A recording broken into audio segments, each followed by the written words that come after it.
નમસ્કાર દર્શક મિત્રો, આપ નિહાળી રહ્યા છો તાપી મિત્ર ન્યૂઝ ચેનલ। તો હવે નિહાળીએ સમાચાર વિગતવાર। રાજકોટની નવી કોર્ટમાં 1 વર્ષ બાદ ફરી એ જ તારીખે મોટો વિવાદ સર્જાયો છે। નવા કોર્ટ બિલ્ડિંગમાં 5મા માળે કોર્ટરૂમમાં વિડીયો રેકોર્ડિંગ કરવાની ના પાડનાર વકીલ પર તેના અસીલ પઢિયાર બંધુએ હુમલા કર્યા બાદ છોડાવવા માટે વચ્ચે પડેલી જુનિયર મહિલા વકીલને પણ મારીને પછાડી દીધી હતી। તેના માથે ચડી બહેરમીથી માર મારતા અન્ય વકીલો ભેગા થઈ ગયા હતા અને બંને ભાઈઓને આડે હાથ લીધા હતા। દરમિયાન પોલીસે બંને ભાઈઓની અટકાયત કરી કોર્ટના કસ્ટડી રૂમમાં બંધ કરી દીધા હતા। આ ઘટનાની જાણ થતાં યુનિવર્સિટી પોલીસ મથકના પીઆઈ સહિતનો મોટો પોલીસ કાફલો કોર્ટ ખાતે દોડી ગયો હતો અને બંને હુમલાખોરોને પોલીસ મથક લઈ જવાનો પ્રયાસ કર્યો હતો।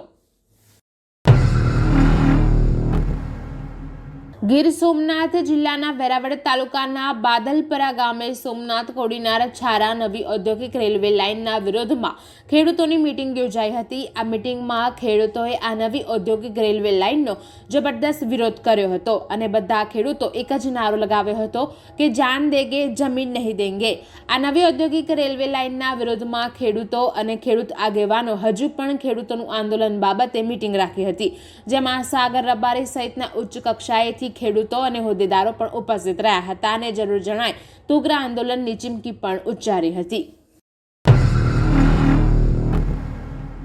ઉત્તરાયણના પર્વને હવે ગણતરીના દિવસો બાકી છે અને રાજ્યમાં અનેક જગ્યાએ પતંગ અને દોરીની ખરીદી પણ થઈ ગઈ છે। ત્યારે ગુજરાત હાઈકોર્ટે કાચવાળી દોરીના ઉત્પાદન, સંગ્રહ, વેચાણ, ખરીદવા અને વાપરવા પર પ્રતિબંધ ફરમાવતો નિર્દેશ આપી દીધો છે। એને લઈને 11 થી 15 જાન્યુઆરીની મોડી રાત સુધી ચેકિંગ કરાશે અને આ મુદ્દે ડીજીપી રોજ સાંજે મીટિંગ પણ કરશે। ઉત્તરાયણના તહેવારમાં અને પહેલા જ પતંગ ઉડાવવાનું શરૂ થઈ જાય છે અને કારણે ચાઇનીઝ દોરી અને ગ્લાસ કોટેડ માંજાથી અનેક લોકો ઘાયલ થતા હોય છે। વર્ષ 2016માં ગુજરાત હાઈકોર્ટમાં ચાઇનીઝ દોરી, નાયલોન દોરી, સિન્થેટિક દોરી અને ગ્લાસ કોટેડ કોટન દોરી અને આગ માટે જવાબદાર ચાઇનીઝ તુક્કલ પર પ્રતિબંધની માંગ સાથે જાહેર હિતની અરજી દાખલ કરવામાં આવી હતી। અમદાવાદ શહેરના થલતેજ બોળકદેવ વિસ્તારમાં આવેલી ઝેબર સ્કૂલ ફોર ચિલ્ડ્રનની 8 વર્ષની બાળકીનું શંકાસ્પદ સ્થિતિમાં મૃત્યુ થયું છે। ધોરણ 3ની વિદ્યાર્થીની ગાર્ગી રાનપરાને અચાનક છાતીમાં દુખાવો થયો હતો। ત્યારબાદ તેને અસહજ અનુભવાતા તે લોબી પરથી ખુરશી પર બેસી ગઈ હતી, જ્યાં થોડીક ક્ષણોમાં જ તે ઢળી પડી હતી। આસપાસમાં હાજર શાળાનો સ્ટાફ અને વિદ્યાર્થીઓ દોડી આવ્યા હતા। તેને તાત્કાલિક ઝાયડસ હોસ્પિટલ ખસેડવામાં આવી હતી, જોકે ડોક્ટરોએ તેને મૃત જાહેર કરી હતી।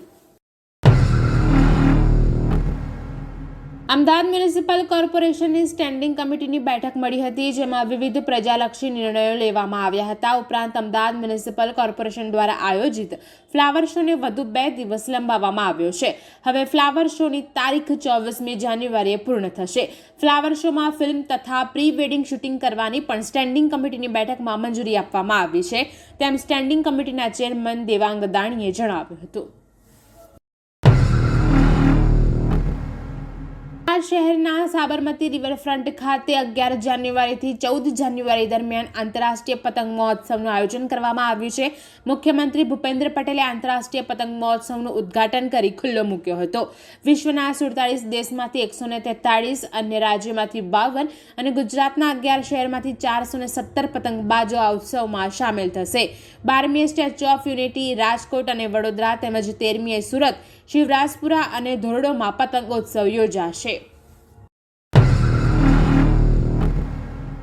વડોદરા શહેરમાં ગોત્રી વિસ્તારમાં આવેલા કુણાલ 4 રસ્તા પાસે સ્થાનિક રહીશો દ્વારા ઓનલાઈન ફૂડ મંગાવવામાં આવ્યું હતું, જેથી ઝોમેટો ડિલિવરી બોય ફૂડની ડિલિવરી આપવા માટે આવ્યો હતો, પરંતુ તેને ઘરનું એડ્રેસ ન મળતા એક ઘરનો દરવાજો ખખડાવ્યો હતો। પરિણીતાએ દરવાજો ખોલતા યુવકે તેને સરનામું પૂછ્યું હતું, જેથી મહિલાએ તેમને સરનામું બતાવ્યા બાદ દરવાજો બંધ કરી દીધો હતો, પરંતુ ડિલિવરી બોયને જાણ થઈ ગઈ હતી કે પરિણીતા ઘરમાં એકલી છે, જેથી પરત ડિલિવરી આપીને પરિણીતાના ઘરે ગયો હતો। દરવાજો ખખડાવતા ફરી પરિણીતાએ દરવાજો ખોલ્યો હતો, ત્યારે ડિલિવરી બોય મોહમ્મદ અકમલ મારૂફ અહેમદ ફિરોઝીવાલાએ યુવતીનો હાથ પકડી લીધો હતો અને તેની સાથે છેડતી કરવા લાગ્યો હતો, જેથી પરિણીતાએ લક્ષ્મીપુરા પોલીસ સ્ટેશનમાં ફરિયાદ નોંધાવતા પોલીસે ગુનો નોંધી ડિલિવરી બોયને ઝડપી પાડી આગળની કાર્યવાહી હાથ ધરી છે। વડોદરા શહેરના વાસણા રોડ ડીમાર્ટ જંકશન પર બનનાર ફ્લાયઓવર બ્રિજના વિરોધમાં સ્થાનિકો છેક સુધી લડી લેવા માટે હજુ પણ મક્કમ છે. સ્થળ ઉપર વિરોધ પ્રદર્શન કર્યા બાદ પોસ્ટર વોર પણ ફાટી નીકળ્યું હતું, છતાં પાલિકા બ્રિજ બનાવવા માટે મક્કમ છે. ત્યારે ફરી એકવાર સ્થાનિક લોકોએ પાલિકા વિરુદ્ધ પોસ્ટરો સાથે બ્રિજ બનાવવા સામે વિરોધ પ્રદર્શન કર્યું હતું. સ્થાનિક લોકોએ પાલિકાના સત્તાધીશો વિરુદ્ધ ભારે સૂત્રોચ્ચાર કર્યા હતા. વડોદરા શહેર ઉપરાંત અમદાવાદ, વાપી, પુણે, શિરડી, નાસિક અને ગોવા સહિત દેશના જુદા જુદા રાજ્યોમાં કારના કાચ તોડીને કિંમતી સામાનની ચોરી કરતી આંતરરાજ્ય તમિલનાડુની ત્રિચી ગેંગનો વડોદરા ક્રાઇમ બ્રાન્ચે પર્દાફાશ કર્યો હતો. આ ગેંગના 12 રીઢા આરોપીઓને ચોરી કરેલા 10 લાખ રૂપિયાથી વધુ કિંમતના મુદ્દામાલ સાથે ઝડપી પાડી 25થી વધુ ગુનાનો ભેદ ઉકેલી નાખ્યો છે. ત્યારે 12 પૈકી 6 આરોપીઓને લઈને શિરડી પોલીસ મહારાષ્ટ્ર જવા રવાના થઈ છે, જ્યારે અન્ય 6 આરોપીઓના ગોરવા પોલીસે 2 દિવસના રિમાન્ડ મેળવ્યા છે. સુરતના પાંડેસરા વિસ્તારમાં 6 જાન્યુઆરીના રોજ કર્મયોગી સોસાયટીના મકાનમાંથી 35 વર્ષીય લક્ષ્મીબેન કૃષ્ણ સવાઈનો કોવાઈ ગયેલો મૃતદેહ મળ્યો હતો. આ ઘટનાએ સમગ્ર વિસ્તારમાં ચકચાર મચાવી દીધી હતી. પોલીસ તપાસમાં મહિલાના પતિ કૃષ્ણ સ્વાઈએ ઓડિશા રાજ્યમાંથી પકડી પાડવામાં આવ્યો છે. પત્ની અન્ય ધર્મના વ્યક્તિ સાથે પ્રેમ સંબંધમાં છે તેની શંકા રાખી હત્યા કરી હતી. જોકે પતિ અગાઉ હત્યા કેસમાં જેલ પણ જઈ ચૂક્યો છે. ટેકનિકલી સર્વેલન્સ અને માહિતીના આધારે પોલીસે કૃષ્ણ સ્વાઈને ઓડિશામાંથી પકડી પાડ્યો છે. દર્શક મિત્રો, આ હતા અત્યાર સુધીના સમાચાર. આવા જ મહત્વના સમાચાર નિહાળવા જોતા રહો તાપી મિત્ર ન્યૂઝ ચેનલ. અને હા, સબસ્ક્રાઇબ કરવાનું ભૂલશો નહીં.